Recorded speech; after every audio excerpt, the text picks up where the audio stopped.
tal? Saludos, continúo con la lectura del libro Atrapado en el cuerpo equivocado, la ideología de género frente a la ciencia y la filosofía, de Pablo Muñoz de Turrieta.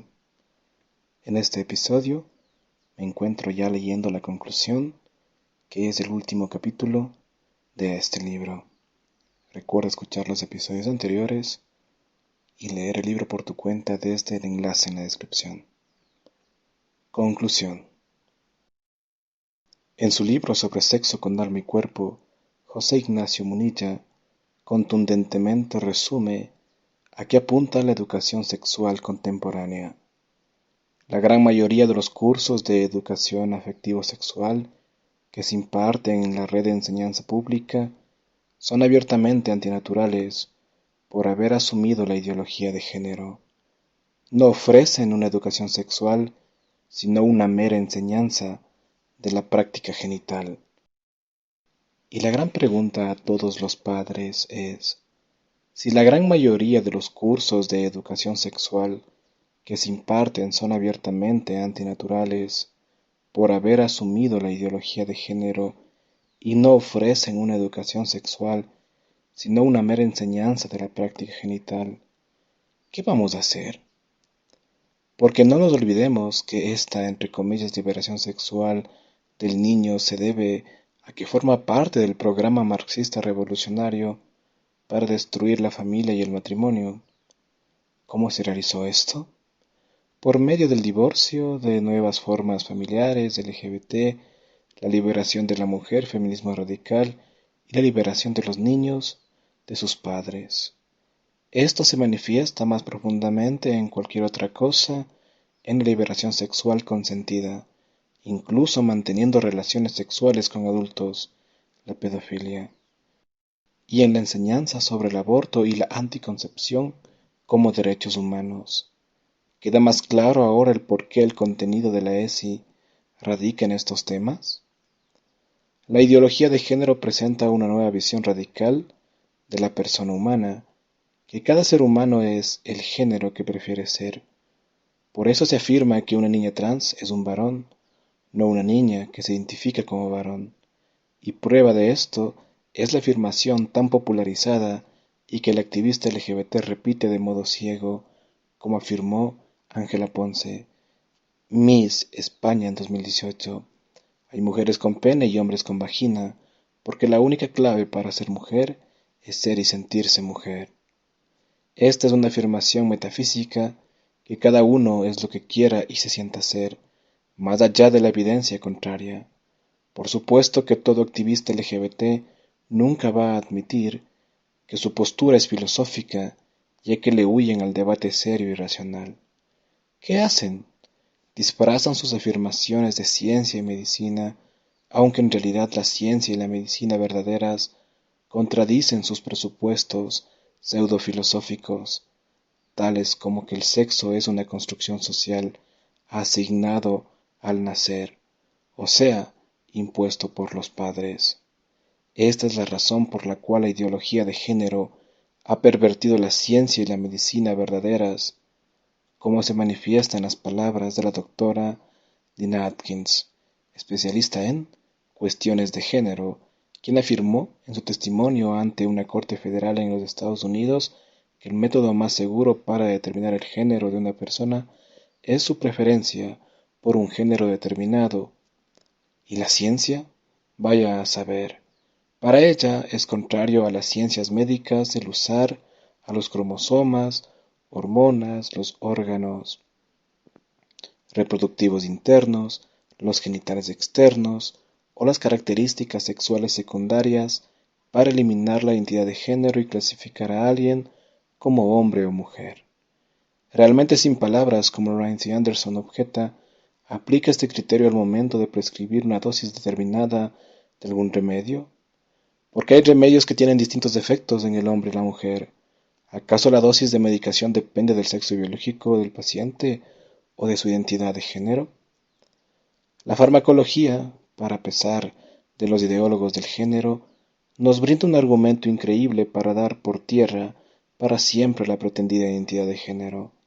De hecho, en el 2013, la FDA ordenó a compañías farmacéuticas que distingan en la prescripción de sus remedios la dosis para el hombre y la mujer y, en algunos casos, se ordenó incluso bajar la dosis a la mitad cuando se trata de una paciente mujer, como por ejemplo para remedios contra el insomnio que contienen zolpidem, ya que si la mujer tomase la dosis que necesita un hombre, 10 miligramos, sufriría una sobredosis peligrosa para el cerebro, por lo que se recomienda no más de 5 miligramos.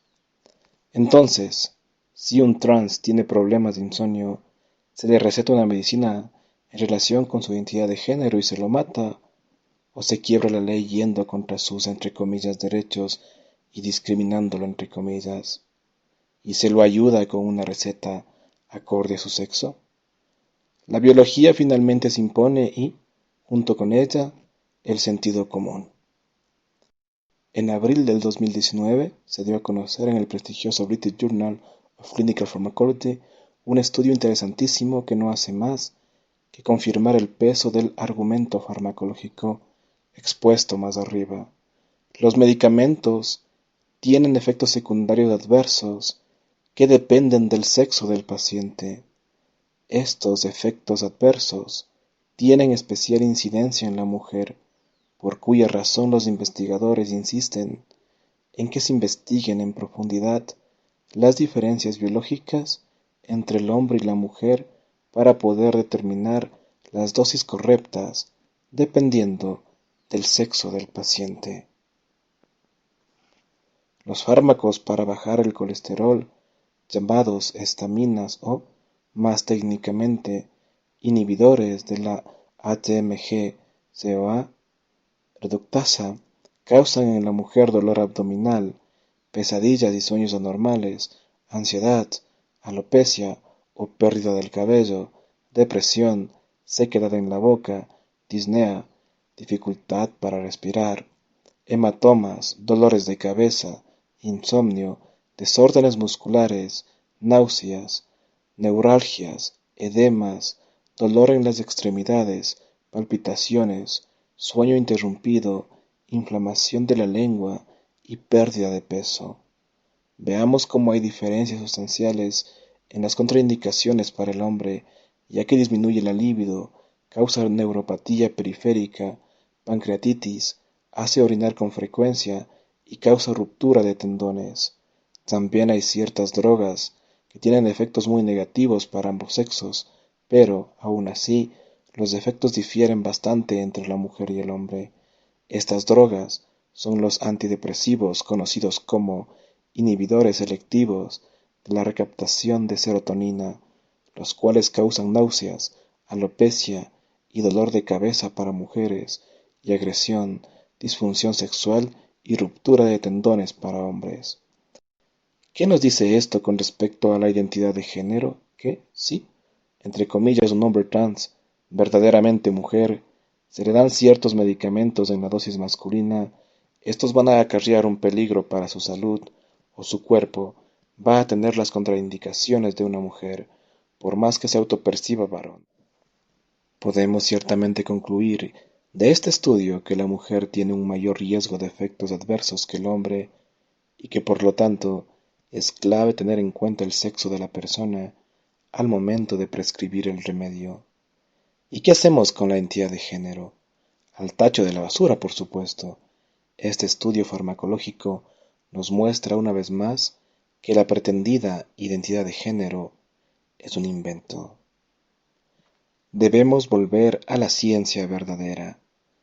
La investigación científica debería influir en nuestras decisiones personales y en el conocimiento de nosotros mismos, a la vez que debería ser fuente de información para todo debate público, incluidos los debates políticos y culturales. Es más necesario que nunca ser honestos con la verdad y no manipular la información en nombre de la entre comillas ciencia, cuando la ciencia de hecho no ha demostrado lo que la ideología de género propone como nueva realidad o normativa. El ser humano es un ser muy complejo y en muchos temas solo existe un consenso científico provisional, ya que, al ser la sexualidad humana parte de esta complejidad, muchas veces se resiste a que sea definida de modo simplista, como ocurre con la conducta LGBT. En otros temas, sin embargo, la ciencia ha demostrado que ciertas conductas sexuales tienen una repercusión muy negativa en la salud mental de la persona. La población LGBT padece mayores niveles de depresión, ansiedad, toxicomanía, adicción a las drogas y suicidio que la población general. Además, como ya vimos, no se puede argumentar que esta terrible situación se debe a la estigmatización, los prejuicios y la discriminación que estas personas en teoría padecen, incluso cuando estas personas están sujetas a estos factores de estrés social. La ciencia no ha podido demostrar que estos factores expliquen las diferencias en el estado de salud mental con respecto a la población general.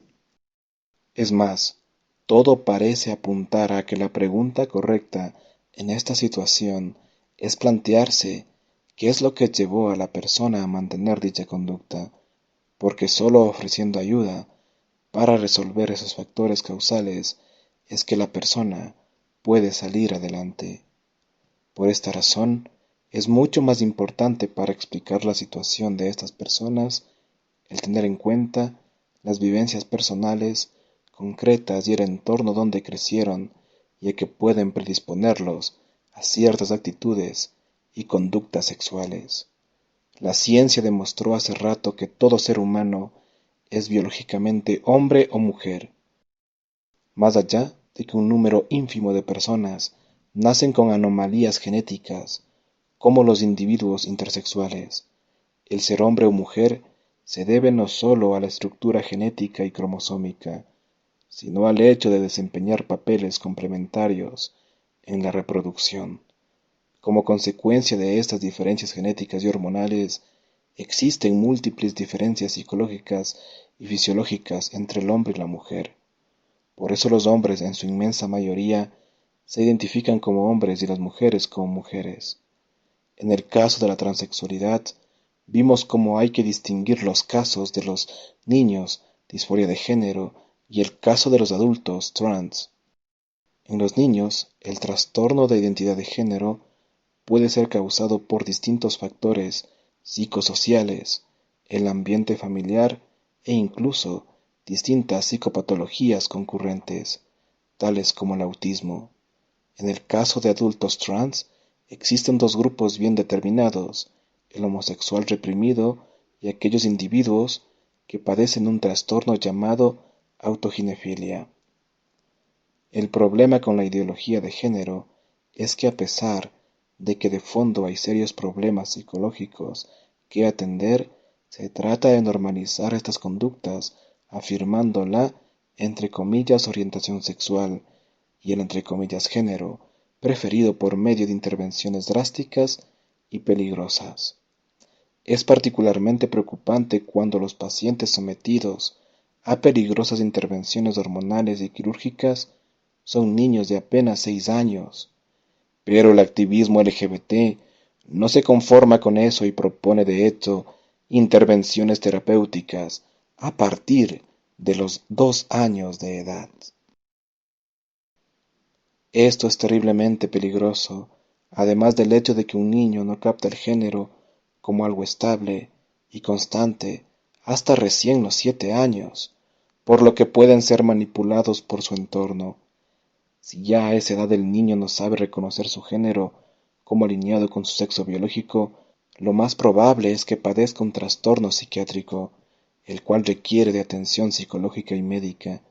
Por eso los tratamientos hormonales y quirúrgicos no son más que una forma de abuso, ya que no hacen más que profundizar una patología en el niño y, por lo tanto, no es de sorprenderse que lleven a la depresión e incluso al suicidio.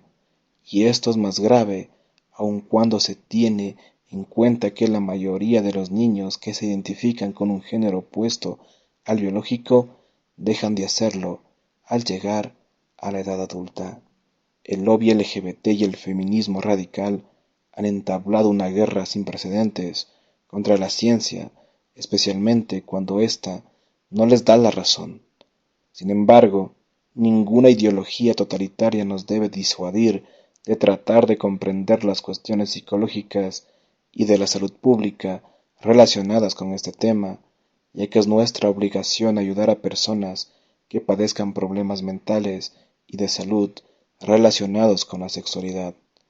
Esto no se soluciona normalizando o tratando de demostrar que no hay normalidad, como pretenden los ideólogos del género.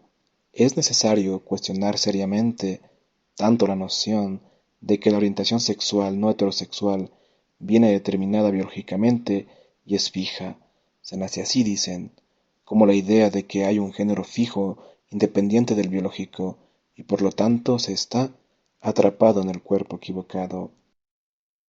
Ryan T. Anderson ofrece una gran propuesta cuando afirma que a la ideología de género se la combate con una respuesta cultural efectiva, es decir, basada en la verdad y sin conceder ninguna mentira. Esto se comienza con una comprensión sana del género y las diferencias sexuales. Para esto, propone él, debemos en primer lugar rechazar el concepto de la fluidez de género, según el cual el niño puede elegir cualquier género que le plazca, ya que esto no tiene ninguna base científica, además de que introduce gran confusión en la psicología del niño, cuando lo que más necesita es claridad y una guía segura. En segundo lugar, no debemos promover una igualdad de género que en definitiva fuerce a la niña a ser como el varón, ya que esto generalmente genera confusión y resentimiento. En tercer lugar, tampoco debemos guiarnos por estereotipos rígidos acerca de qué modo debe ser el varón o la mujer, ya que el niño no ha desarrollado un concepto claro del género como algo estable e inmutable hasta los 7 años, y esto puede ser causa de confusión sobre su sexualidad, como ocurre en el trastorno de identidad de género. Para que un niño desarrolle una comprensión sana de su cuerpo y sexualidad, se necesita un ambiente familiar constituido, el apoyo y ejemplo de sus padres, el acompañamiento de la sociedad, de sus hermanos y amigos, y la adquisición de comportamientos que lo ayudarán a madurar y crecer psicológica y espiritualmente a lo largo de la vida. Cuando el ambiente familiar no está bien constituido o ha habido situaciones dolorosas en las primeras etapas de la vida, todo parece ser cuesta arriba para la persona, pero nunca hay que abandonarse a la desesperación, ya que innumerables padres y madres han podido salir adelante y dar a la sociedad hijos ejemplares. Pero para esto es necesario buscar el apoyo y contención necesarias, ya que solos no podemos avanzar. Y bueno, con esto llego al final del episodio. En el próximo estaré compartiendo una solución física a un problema psicológico espiritual dentro del capítulo de la conclusión. Comparte esta información, suscríbete al canal, dale me gusta. Sin nada más que decir, me despido hasta una próxima oportunidad. Gracias.